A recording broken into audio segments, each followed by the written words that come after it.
দেশের সিনেমা হলগুলো থেকে মোটা টাকা কামিয়েছে কেজিএফ সিরিজের দুটি ছবি। আবারও কেজিএফ 3 আসতে চলেছে। দেশের চলচ্চিত্র প্রেমীদের কাছে এখন বেশ জনপ্রিয় হয়েছে সালাম রকি ভাই। কন্নড় পরিচালক প্রশান্ত নীলের ছবি কেজিএফ সারা দেশেই বেশ সাড়া জাগিয়েছে। সুপারস্টার যশের ফিল্মটি কর্ণাটকের কোলারে অবস্থিত সোনার খনির ওপর ভিত্তি করে তৈরি। যদিও এর গল্প ও চরিত্রগুলো সম্পূর্ণ কিন্তু কাল্পনিক। অনেকেই হয়তো কেজিএফ দেখেছেন, কিন্তু কোলার খনি আসল গল্পটা খুব কম লোকই জানেন। কি ঠিক বলছি তো? কবে কিভাবে কর্ণাটকের কোলারে সোনার খনি আবিষ্কার হলো জানেন কি? এখান থেকে ঠিক কত সোনা তোলা হয়েছে? এখন কোলারে সোনার খনিটির কি অবস্থা? অনেক প্রশ্ন। নমস্কার, আমি অনন্যা। চলুন জেনে নেওয়া যাক আসল কেজিএফ অর্থাৎ কোলার গোল্ড ফিল্ডস এর অজানা কাহিনী। কর্ণাটকের দক্ষিণ পূর্ব অঞ্চলে কোলার জেলায় অবস্থিত এই সোনার খনিটি কোলার বেঙ্গালুরু থেকে প্রায় 100 কিলোমিটার দূরে অবস্থিত। কোলার গোল্ড ফিল্ড হলো বিশ্বের দ্বিতীয় গভীরতম সোনার খনি। প্রথমটি দক্ষিণ আফ্রিকার জোহানেসবার্গের দক্ষিণ পশ্চিমে পোনেঙে অবস্থিত।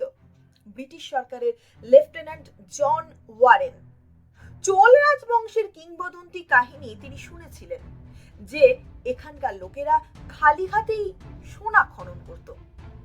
এই কাহিনীতে মুগ্ধ হয়ে ওয়ারেন গ্রামবাসীদের বলেন যে এই খনি থেকে যে সোনা তুলে দেখাবে তাকে তিনি পুরস্কৃত করবেন।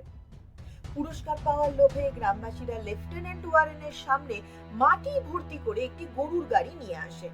ওই মাটি জলে ধুতেই বেশ কিছুটা সোনার হদিশ পাওয়া যায়। এরপরই এখানে সোনার খোঁজ শুরু করেন ওয়ারেন।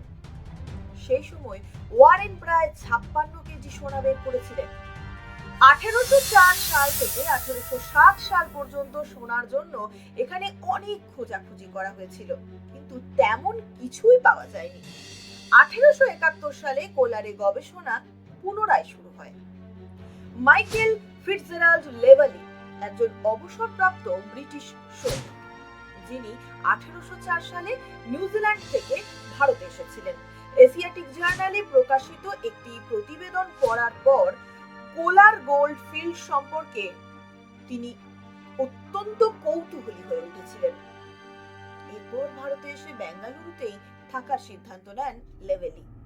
1871 সালে লেভেলি গরুর গাড়িতে করে প্রায় 100 কিলোমিটার এলাকা পরিদর্শন করেছিলেন। এই সময় লেভেলি খনির স্থানগুলোকেও চিহ্নিত করেন এবং সোনা খুঁজে পেতে সফল হন। 2 বছরের অনুসন্ধান শেষ করার পর লেভেলি 1873 সালে মহীশূরের মহারাজার সরকারের কাছে কোলারের খনন পরিচালনার লাইসেন্স পেয়েছিলেন। 1875 সালে লেভেলি খনির লাইসেন্স পান, কিন্তু মাইকেল লেভেলির কাছে খুব বেশি অর্থ ছিল না। তাই খনির এই কাজটি একটি বড় British company John Taylor and Sons এর হাতে চলে যায়। জন টেলর অ্যান্ড সন্স 1880 সালে খনির কার্যক্রমে দায়িত্ব নেন।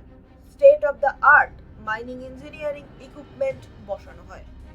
1890 সালে জন টেলর অ্যান্ড সন্স কোম্পানির মেকানিক্যাল যন্ত্র দিয়ে 1990 সাল পর্যন্ত সোনা খোঁজা এবং তোলার কাজ চলেছিল, অর্থাৎ 100 বছর ধরে চালু ছিল। 1902 সালে ভারতের 95% সোনা পাওয়া যেত কেজিএফ থেকে। কোলারের সোনার খনির হাত ধরেই 1905 সালে ভারত সোনা উৎপাদনে বিশ্বে 6ষ্ঠ স্থানে পৌঁছে যায়। আর শুধুই কি এখানে সোনা পাওয়া যেত? এই সোনা পেতে অনেক নির্মম হত্যা করা হতো, আবার কাজ করতে করতেও অনেকে মারা যেত। এটা বিশ্বাস করা হয় যে 120 বছরের সোনার খোঁজ আর খননে কোলারের সোনার খনিতে প্রায় 6000 জনের মৃত্যু হয়। কোলার গোল্ড ফিল্ডে আলোর ঘাটতি মেটাতে কোলার থেকে 130 কিলোমিটার দূরে কাবেরী ইলেকট্রিসিটি স্টেশন তৈরি করা হয়েছিল। এই বিদ্যুৎ কেন্দ্রটি ছিল এশিয়ার দ্বিতীয় এবং ভারতে প্রথম বিদ্যুৎ কেন্দ্র। 1930 সালে প্রায় 30,000 শ্রমিক কোলার গোল্ড ফিল্ডে কাজ করত। কেজিএফ এ সোনার মজুদ কমতে শুরু করলে শ্রমিকরাও কোলার ছেড়ে চলে যেতে শুরু করে। যদিও স্বাধীনতার আগ পর্যন্ত কেজিএফ ব্রিটিশদের দখলে ছিল, কিন্তু 1956 সালে স্বাধীনতার পর কেন্দ্রীয় সরকার তার হাতে নিয়ন্ত্রণ নেওয়ার সিদ্ধান্ত নেয়। একই সময়ে বেশিরভাগ খনির মালিকানা রাজ্য সরকারের হাতে তুলে দেওয়া হয়। প্রচুর লোকসানের পর কোলারের গোল্ডফিল্ড 2001 সালে বন্ধ হয়ে যায়। কেজিএফ বন্ধ হওয়ার পর থেকে ভারতের ওপর সোনার আমদানির বোঝা বেড়েছে, বাড়াটাই স্বাভাবিক। এত বড় সোনা উৎপাদন যেখানে হয়েছে সেটা এখন বন্ধ পড়ে রয়েছে। কেমন লাগলো আজকের কেজিএফ সম্পর্কে এই গল্পটা? কমেন্ট করে জানাবেন। আরো নতুন নতুন ভিডিও আনার চেষ্টা করব আপনাদের জন্য।